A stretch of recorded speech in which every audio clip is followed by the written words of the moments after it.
नमस्कार दोस्तों, आज हम लोग एसएसजीडी का या जो भी आगामी एग्जाम है उसका प्रैक्टिस सेट शुरू करने वाले हैं। इस प्रैक्टिस सेट में आपको डिफरेंट टाइप के क्वेश्चन रहेंगे जो आपके बेसिस, जो आपकी तैयारी को बहुत इंप्रूवमेंट करेंगे। आप लोग एक बार प्रैक्टिस सेट में ज्वाइन होकर देखिए कि कैसा सोल्यूशन है, कैसा क्वेश्चन है जो आने वाले एग्जाम में आपको बहुत ही प्रभावी साबित होंगे। तो आइए हम लोग बिना समय की बर्बाद किए अपने टेस्ट की शुरुआत करते हैं। पहला क्वेश्चन देखिए, वर्क एंड टाइम का सबसे बेस्ट क्वेश्चन है एंड पे। देखिए इसमें दो टाइप के क्वेश्चन पूछता है, एक एंड पे एक और पे। ये सबसे डिफिकल्ट में आता है जिसको हम लोग एंड बेसिस करते हैं। क्वेश्चन क्या कर रहा है, ध्यान से पढ़िए। 4 पुरुष और 6 महिला 8 दिन में एक काम को पूरा कर सकते हैं, जबकि 3 पुरुष और 7 महिला उसी को 10 दिन में पूरा कर सकते हैं। क्या कीजिएगा, 4 पुरुष 6 महिला, 4 है 4 मैन प्लस कितना कर रहा है 6 वुमेन। इस कार्य को कितने दिन में कर रहे हैं मेरे भाई, 8 दिन में कर रहे हैं। ये टोटल वर्क है। इसी कार्य को कितने दिन में कर रहे हैं, 3 पुरुष और 7 महिला कर रहा है। 3 पुरुष का मतलब कि 3 में और 7 महिला 7 वुमेन। इसको कितना दिन में कर रहे हैं, 10 दिन में कर रहा है। यहां से मैन और वुमेन का आपको रेशियो निकालना है। देखिए 8 से होगा 32, यहाँ पे हो जाएगा 30, इधर लाइएगा तो 2 मैन बचेगा, ठीक है। प्लस 8 6 48 और यहाँ से हो जाएगा 10 7 70, 48 उधर 70, 70 में से 48 घटाइएगा बचेगा कितना 22, ठीक है। 22 वुमेन बचेगा मेरे दोस्त। यहाँ पे क्या होगा 22 वुमेन। मैन और वुमेन का आपको रेशियो कितना आ गया 22/2, यानी कि आ गया 11/1। अगर मैन कर रहा है 11 यूनिट तो मैन कर रही है 1 यूनिट। यहाँ से टोटल वर्क निकाल लीजिए। 11 चौका 44, 6 11 चौका, देखिए 11 रखिएगा मैन की जगह पे, 44 और 6 50, 50 इंटू 8 कितना होता है, तो 50 इंटू 8 कहिएगा कि 400। Total work 400। इसे किसे कराना है, 10 महिला से कराना है मेरे भाई। 10 महिला, महिला की क्षमता कितना है 1 यूनिट। इसको 10 से डिवाइड कर दीजिए, आंसर आ जाएगा 40 दिन। यही आपका करेक्ट आंसर होगा कि 10 महिला उस कार्य को 40 दिन में करेगी। आपका करेक्ट आंसर हो जाएगा सी नंबर, ठीक है। आपका करेक्ट आंसर होगा सी नंबर। आइए हम लोग नेक्स्ट क्वेश्चन देखते हैं। करें कि वो छोटी से छोटी संख्या क्या होगी जो एक पूर्ण वर्ग है, और क्या करें प्रत्येक संख्या 16 से 24 से और 20 से डिविजिबल होना चाहिए। देखिए पूर्ण वर्ग का क्या मतलब होता है, जिसका परफेक्ट स्क्वायर नंबर होना चाहिए। यहाँ पे 6400 परफेक्ट स्क्वायर है, चल सकता है। 1800 नहीं है, 1600 है, और यहाँ पे 3600 है। एक ऑप्शन आपका एलिमिनेट। दूसरी बात कि जो संख्या 24 से कटेगी वो निश्चित ही 3 से कटेगी, तो 3 से 6400 नहीं करता है, आंसर नहीं बन सकता है। ये 1600 नहीं करता है, आंसर फाइनली आपका आंसर होगा 3600, ठीक है। आगे हम लोग देखते हैं। रही बात कि यदि एक विद्यार्थी एक संख्या को 1/3 के बजाय 1/4 से गुणा कर देता है तो उसमें कितने प्रतिशत की चेंज होती है, यानी कि उसमें कितने परसेंट की चेंज होती है। रही बात कि इस प्रकार के क्वेश्चन बनाने का, देखिए डायरेक्ट आपको रेशियो लेना है कि 1/3 से इसको करना चाहिए, ठीक है। कोई भी नंबर है x, अगर एक सेम संख्या को 1/4 से कर दिया है, आप x लिखे या ना लिखे कोई फर्क नहीं पड़ता है, डायरेक्ट इक्वल लिख दीजिएगा। x से x कटेगा, 4 इधर आएगा और 3 उधर जाएगा, यानी कि 4:3 हो गया। जो पहले संख्या 4 थी आज वह 3 बन गई। कितना का चेंज हुआ मेरे दोस्त, कहिएगा कि 1 पे। जब भी चेंज होता है इनिशियल नंबर पे होता है 1/4 इंटू 100, आपका जो चेंज होगा 25% का चेंज होगा। कितने का चेंज होगा 25%। आपका करेक्ट आंसर है सी नंबर, ओके। आइए हम लोग नेक्स्ट क्वेश्चन देखते हैं। क्वेश्चन क्या कर रहा है कि एक व्यक्ति किसी दूरी को 3 बराबर भागों को क्रमशः 200 kilometre per hour, 240 kilometre per hour और 300 किलोमीटर पर आवर के स्पीड से गति करता है, तो उसका एवरेज स्पीड निकाले। देखिए एवरेज स्पीड होता क्या है, अगर हम आपसे सिंपल पूछे कि एवरेज स्पीड क्या होता है, तो टोटल डिस्टेंस ट्रेवल अपन टोटल टेकन टाइम। अगर हम बोले तो कुल डिस्टेंस की बात करें, ठीक है, तो कुल डिस्टेंस अपन टेकन टाइम डी अपन डी टोटल की बात करता है। अब रही बात कि इस क्वेश्चन में आपको फिक्स डिस्टेंस दिया है जिसके 3 बराबर भाग को, और जब भी आपको स्पीड दे तो अपने तरफ से जो भी यहाँ पे स्पीड है 200 है, 240 है और 300, उसके एलसीएम के बराबर एक डिस्टेंस को मानिएगा। मान के चलिए कि ये डिस्टेंस है, इसके 1 पार्ट 2 पार्ट 3 पार्ट। हमने मान लिया इसका एलसीएम कितना होगा 200, 240 और 300 को 1200 हम एज्यूम कर लेते हैं। ये भी डिस्टेंस है हमारा 1200, ये भी डिस्टेंस है हमारे 1200 और ये भी डिस्टेंस है हमारे 1200। हमने 1200 क्यों माना, ताकि हमारा क्वेश्चन आसान बन जाए। अब सोचिए कि 200 किलोमीटर पर आवर के स्पीड से 1200 डिस्टेंस को कवर करना है, तो यहाँ पे टाइम लगेगा 6 घंटा, 240 से 5 घंटा और 300 से 4 घंटा। टोटल डिस्टेंस कितना हो गया 12 12 12, यानी कि डिस्टेंस हो गया टोटल मेरे भाई 3600।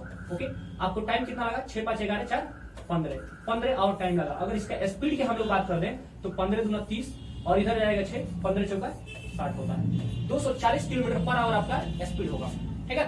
240 किलोमीटर पर आवर आपका एवरेज स्पीड होगा। आइए नेक्स्ट क्वेश्चन देखते हैं। कोई धन चक्रवृद्धि ब्याज से 5 वर्षों में 8000 और 6 वर्षों में 9120 हो जाती है, तो वार्षिक रेट निकाले। देखिए जब भी आपको कंपाउंड इंटरेस्ट की बात करेगा और रेट कहेगा, ठीक है, रेट कहेगा, तो रेट क्या होता है, रेट आपका डायरेक्ट ये सोचिए कि मल्टीप्लाइंग फैक्टर होता है। मल्टीप्लाइंग फैक्टर 8,000 था, 9120 हो गया। एक कंसेक्यूटिव ईयर है, यानी कि एक साल में चेंज यदि देखें तो 1120 रुपए का हुआ। किस पे? तो 8,000 पे। यही तो आपका रेट है इंटू 100। 2 जीरो से 2 जीरो कट गया, 8,000 है, एक जीरो बच जाएगा, कट गया। यहां से देखें तो 14% आपका करेक्ट आंसर हो जाएगा।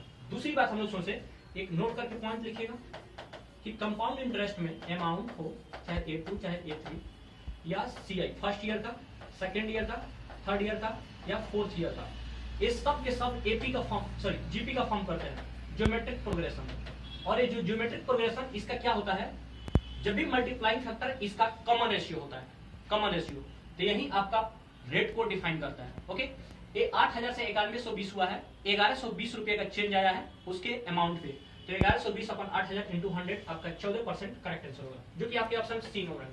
ठीक है, आइए एक और हम लोग क्वेश्चन देखते हैं। क्या क्वेश्चन दे रहा है, एक व्यक्ति अपने आय का 80% खर्च करता है, उसकी आय में 25% की वृद्धि होती है तथा अपने व्यय में 15% की वृद्धि करता है, तो उसकी बचत में कितने परसेंट की वृद्धि होगी। बात रही, इसको दो क्वेश्चन से दो तरीका से सॉल्व कीजिएगा।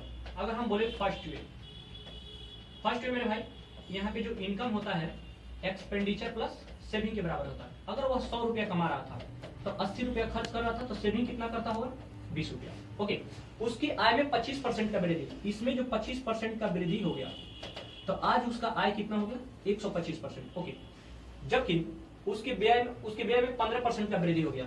व्यय पहले 80 था, इसका 15% कितना होता है, 12, यानी कि अब ये 92 हो गया।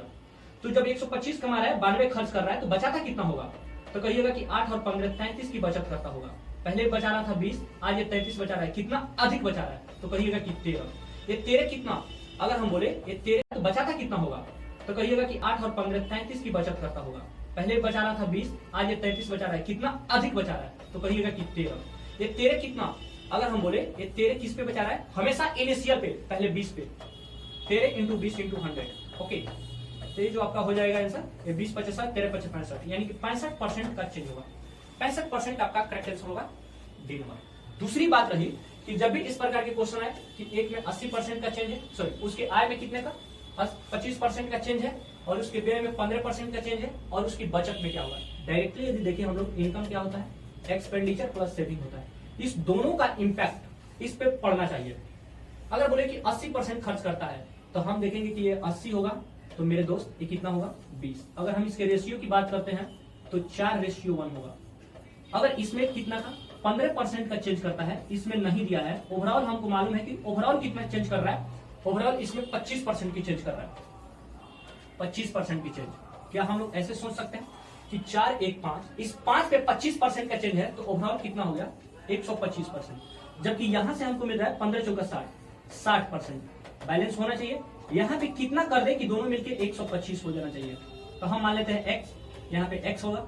अगर x% का चेंज है तो x होगा। इस x का वैल्यू माइनस कर दीजिएगा, 125 में से 60 माइनस कीजिएगा, आपका आंसर आ जाएगा 65%। ओके, 65% आपका करेक्ट आंसर होगा। आई होप आप लोग को समझ में आया होगा दोनों तरीका। दूसरा हम लोग देखते हैं। देखिए ऐसा क्वेश्चन है, क्वेश्चन कर रहा है कि x² 3x प्लस अलजेब्रा से लिया गया है, जिसमें आपका क्वाड्रेटिक भी है और अलजेब्रा भी है। जब भी इस प्रकार के क्वेश्चन आ जाए तो कैसे सॉल्व कीजिएगा, आपको x समझाना है। ये x² है, 3x प्लस 1 है। ये क्वेश्चन लिखा है x² 3x plus 1 is equal to 0। सभी टर्मों को x से डिवाइड कर दीजिएगा।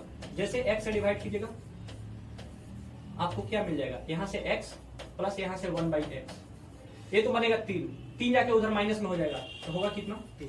आपको स्क्वायर में जाना है, फिर टेट्रा में जाना है। एक बार स्क्वायर करते हैं मेरे भाई, x² plus 1/x² is equal to -3 का होल स्क्वायर 9, -2 कीजिएगा तो कितना होगा 7। एक बार और हमको स्क्वायर करना पड़ेगा, एक बार स्क्वायर करेंगे तो हमारा क्या बनेगा, तो कहिएगा कि 4 में चला जाएगा। इसका होल स्क्वायर कितना होगा 4 plus x to the power 4।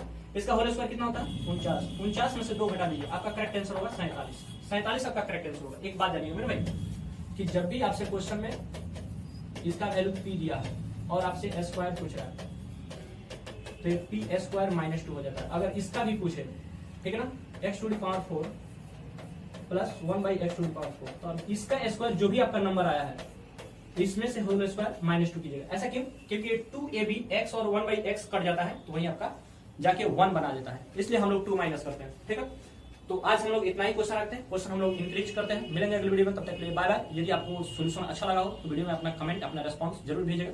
जय हिंद, जय भारत।